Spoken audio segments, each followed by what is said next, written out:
ఛత్తీస్గఢ్ అటవీ ప్రాంతం కాల్పులతో దద్దరిల్లింది. బీజాపూర్ దంతెవాడ సరిహద్దులో కాల్పుల మోత మోగింది. గంగులూరు అటవీ ప్రాంతంలో జరిగిన ఎన్కౌంటర్ లో మృతుల సంఖ్య పెరిగింది. 12 మంది మావోయిస్టులతో పాటు 3 జవాన్లు మృతి చెందారు. మరో 2 జవాన్లకు తీవ్ర గాయాలయ్యాయి. ఘటనా స్థలం వద్ద మావోయిస్టుల మృతదేహాలతో పాటు ఆయుధాలను స్వాధీనం చేసుకున్నారు.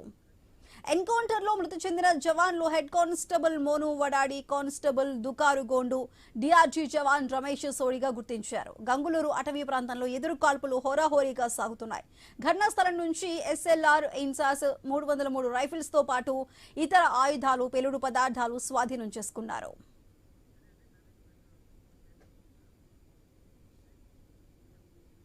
మావోయిస్టుల మీద జరుగుతున్న ఎన్కౌంటర్ కి సంబంధించి ఛత్తీస్గఢ్ లో జరుగుతున్న ఎన్కౌంటర్ పై మరింత సమాచారం మా ప్రతినిధి నవీన్ అందిస్తారు.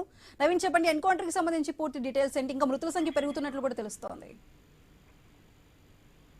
మనం చూడొచ్చు, ఛత్తీస్గఢ్ రాష్ట్రంలోని బీజాపూర్, దంతెవాడ జిల్లాల సరిహద్దు ప్రాంతం గంగులూరు పోలీస్ స్టేషన్ పరిధిలోని భారీ ఎన్కౌంటర్ చోటు చేసుకుంటుంది. ఈ ఎన్కౌంటర్ లో దాదాపుగా మృతుల సంఖ్య చూడొచ్చు. మనం గంట కూడా మృతుల సంఖ్య పెరుగుకుంటూ వస్తున్నట్టు పరిస్థితి కనపడుతుంది. మొదట 3 చనిపోయారని చెప్పారు, 6 అన్నారు. తర్వాత ఇప్పుడు 12 మంది మావోయిస్టు మృతదేహాలను స్వాధీనం చేసుకున్నట్టుగా బీజాపూర్ పోలీసులు చెప్తున్నట్టు పరిస్థితి కనపడుతుంది. దాదాపుగా 12 మంది మావోయిస్టు ప్రజెంట్ జరుగుతున్నట్టు ఎన్కౌంటర్ లో చనిపోయారు. వాళ్ళ డెడ్ బాడీలు మేము స్వాధీనం చేసుకున్నాం అని చెప్పేసి కూడా అక్కడ భద్రతా బలగాలు చెప్తున్నారు. దీంట్లో భద్రతా బలాలకు సంబంధించిన 3 హెడ్ కానిస్టేబుల్ సహా 2 కానిస్టేబుల్ కూడా చనిపోయినట్టుగా వాళ్ళు చెప్తున్నట్టు పరిస్థితి కనపడుతుంది. జవాన్లు కూడా 3 చనిపోయారు. మరో 2 జవాన్లకు కూడా తీవ్ర బుల్లెట్ గాయాలని వాళ్ళని బీజాపూర్ హాస్పిటల్ కి తరలించినట్టుగా పోలీసులు అయితే చెప్తున్నట్టు పరిస్థితి కనపడుతుంది. ఏదైనా పెద్ద ఎన్కౌంటర్ చెప్పుకోవచ్చు. ఎందుకంటే చాలా రోజుల తర్వాత హిడ్మా ఎన్కౌంటర్ చనిపోయిన తర్వాత హిడ్మా తిరుగుతున్న ప్రాంతం ఏదైతుందో ఇది బీజాపూర్, దంతెవాడ ప్రాంతం మొత్తం కూడా దండకారణ్య ప్రాంతం అని చెప్పుకోవచ్చు. దండకారణ్య ప్రాంతంలో ఈ రోజు ఉదయం నుంచి కూడా భారీ ఎత్తున కూడా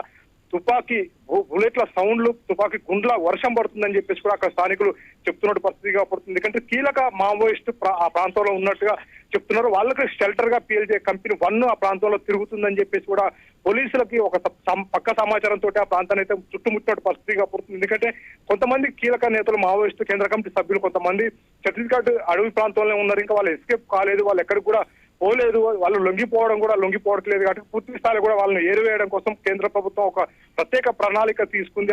ఆ ప్రణాళికలో దాదాపుగా కేంద్ర ప్రభుత్వం ఒక 5 ప్రత్యేక బృందాలను కూడా పెట్టినట్టు పరిస్థితి కాబట్టి నేపథ్యంలో జరుగుతున్నట్టు ఎన్కౌంటర్ లో కీలక నేతలు ఉండి ఉంటారని చెప్పేసి కూడా పోలీసులు భావిస్తున్నారు. ఇప్పటికైతే 12 మృతదేహాలను స్వాధీనం చేసుకున్నారు. వాళ్ళని గుర్తించాలని చెప్పేసి కూడా పోలీసులు చెప్తున్నారు. ఆ ఎన్కౌంటర్ జరిగినటువంటి లొకేషన్ నుంచి భారీ ఎత్తున కూడా తుపాకులు కూడా స్వాధీనం చేసుకున్నారు. అంటే AK-47 తో పాటు ఇన్సాస్, అదేవిధంగా SLRలు, 303 లాంటి రైఫిల్లు స్వాధీనం చేసుకున్నారు. అంటే దాదాపుగా మనం చూడొచ్చు, మెయిన్ క్యాడర్ ఏదైతే తుపాకులు వాడుతుందో అలాంటి వెపన్సే వాళ్ళ దగ్గర దొరికిన AK-47, అదేవిధంగా ఇన్సాస్, 303 లాంటి వెపన్స్ చాలా పెద్ద ఆయుధాలని చెప్పుకోవచ్చు మావోయిస్టులకు. అలాంటి ఆయుధాలు దొరికినట్టు ఖచ్చితంగా మావోయిస్టులు కీలక నేతలు ఆ ప్రాంతాల్లో ఉన్నారని చెప్పేసి కూడా పక్కా సమాచారం అయితే పోలీసులకు వచ్చినట్టు పరిస్థితి కాబట్టి ప్రధానంగా చూడొచ్చు.